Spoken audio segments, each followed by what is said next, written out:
In a village untouched by time, nestled in a valley where soft hills met a forest that stretched as far as the eye could see, lived a young girl named Lila. Lila was full of curiosity, and while she loved her village and the friends she played with, her heart always tugged her toward the forest on the edge of town. The village elders called it the Whispering Forest *, and it was said that anyone who listened closely enough could hear stories carried by the breeze through the trees. One late summer evening, as the sun began to set and painted the sky with hues of pink and orange, Lila decided to follow the path into the forest. She had a sense that tonight was special, that maybe the forest would share some of its secrets with her. With a small lantern in her hand, and her favorite blanket draped over her shoulders, she took her first steps into the woods as night fell. The Whispering Forest was unlike anywhere else she'd ever been. As Lila walked, the usual sounds of her village, voices, footsteps, and laughter, were replaced by a quiet symphony of nature. There was the rustling of leaves in the breeze, the soft chirp of crickets hidden beneath the underbrush, and the distant hoot of an owl as if it were calling her deeper in. It wasn't long before she reached a small, shimmering pond hidden among the trees. The surface was smooth as glass, reflecting the first stars that had begun to appear in the evening sky. Lila approached it slowly, kneeling down at the edge and dipping her fingertips in. The water was cool and sent a little shiver up her spine, though it was pleasant and calming. She settled herself on a soft patch of moss by the pond, wrapping her blanket around her shoulders, feeling a peaceful warmth and a sense of belonging in this quiet place. Then, as she looked up at the stars, a soft, warm breeze swept through the trees, and she heard it, the gentle whispering that gave the forest its name. And quat, welcome, Lila, and quat, came a soft voice. It was a voice that seemed to be everywhere and nowhere all at once, woven into the leaves and the air around her. Lila looked around, trying to see where the voice had come from, but there was no one else in sight. And quat, who's there? And quat, she asked, a slight tremor in her voice. There was a pause, and then, from a branch above her, a small shape moved. It was an owl, white with streaks of silver and golden eyes that glowed softly in the dim light. The owl's gaze was calm, comforting, and wise. Lila felt her fear ease as she met its steady eyes.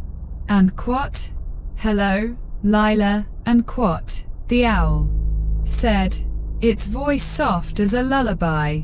And quat, I am Orin, the keeper of the Whispering Forest.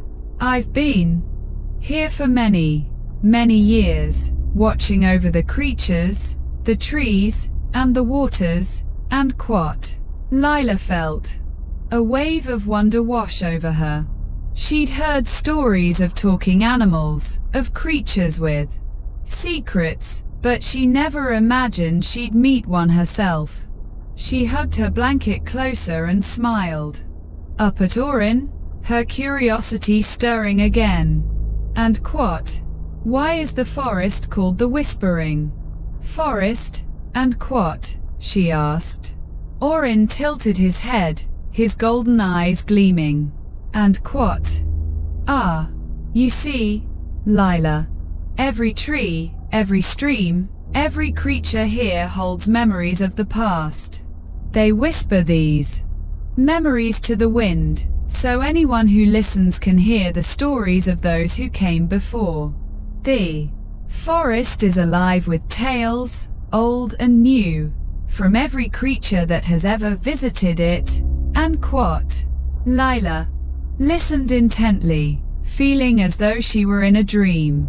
And quote. What kinds of stories, and quote, she asked, her voice barely more than a whisper.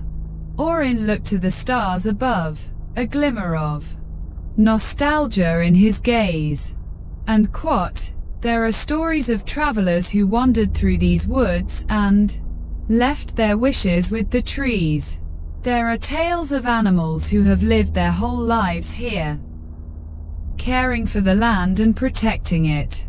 Some stories are happy and joyful, others are bittersweet, but all are cherished by the forest, woven into its very roots, and quote.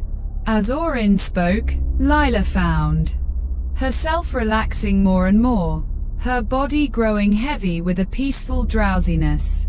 She leaned back, laying down on her blanket as she gazed up at the stars. The gentle rhythm of Orin's voice was like a lullaby, and she felt as if she were floating, cradled by the forest itself. And quote, would you like to hear a story, Lila? And quote, Orin asked, his voice warm and gentle.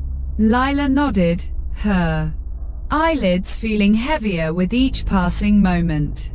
And quote, there was once a young boy named Finn, and quote, Orin began.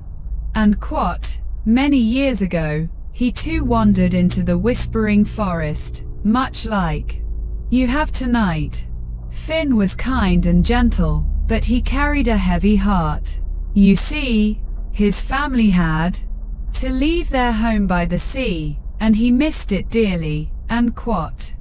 As Orin spoke, Lila felt herself sinking deeper into relaxation, as though she could picture Finn standing by the ocean, hearing the waves crash and feeling the salty breeze on his face. The image was vivid, almost as if she were experiencing it herself. And quote, Finn came to this forest every evening, sharing his stories with the trees and telling them about his memories of the sea, and quote, Orin continued. And quote, the trees listened, and in their own way, they tried to comfort him. They would rustle their leaves gently, as if whispering secrets of their own, and when he was ready, Finn began to feel at home here, among the trees and the stars, and quote. Lila smiled, imagining the comfort Finn must have felt, finding peace in the forest just as she was now. And quote, one night, and quote, Orin said softly. And quote, Finn made a wish. He asked the forest if he might someday find the sea again. The forest kept his wish, carrying it like a treasure in its roots. And one day, many years later, when Finn was much older, he did find his way back to the sea. The forest had guided him, carrying his wish until it could come true, and quote. The story filled Lila's heart with warmth, and she felt a sense of calm, as though she too were being watched over by the forest, her dreams and wishes kept safe. And quote, every wish, every dream that is shared with the forest is held gently here, and quote, Orin said, his voice soft as a whisper. And quote, they remain a part of this place, woven into the leaves, the streams, the very earth, and those who listen can feel them too, the memories and dreams of everyone who has ever walked these woods, and quote. Lila closed her eyes, letting herself feel the quiet energy of the forest around her. She imagined all the wishes, all the dreams that were kept in the trees and in the breeze, gently waiting and whispering their secrets to those who would listen. She wondered if her own dreams would someday be part of this forest's memory, carried on by the wind to comfort others who would come after her. Orin's voice grew softer as he spoke, lulling her further into a state of peace. And quote, "Close your eyes, Lila, and let the forest carry you into a world of dreams. Let your thoughts drift, like leaves on a gentle stream." And quote. Lila felt herself drifting, her mind becoming quiet and calm. She could hear the soft babble of the pond nearby, the rustling of the leaves above, and the distant call of an owl echoing through the trees. She felt herself floating, as though she were part of the forest itself, connected to the trees, the water, the stars. Just as she was about to drift off completely, she felt the warmth of Orin's voice one last time. And quote, "Sleep well, dear Lila. Know that you are part of the whispering forest now. Whenever you need peace, come back to us. We will always be here, watching over you, holding your dreams close." And quote.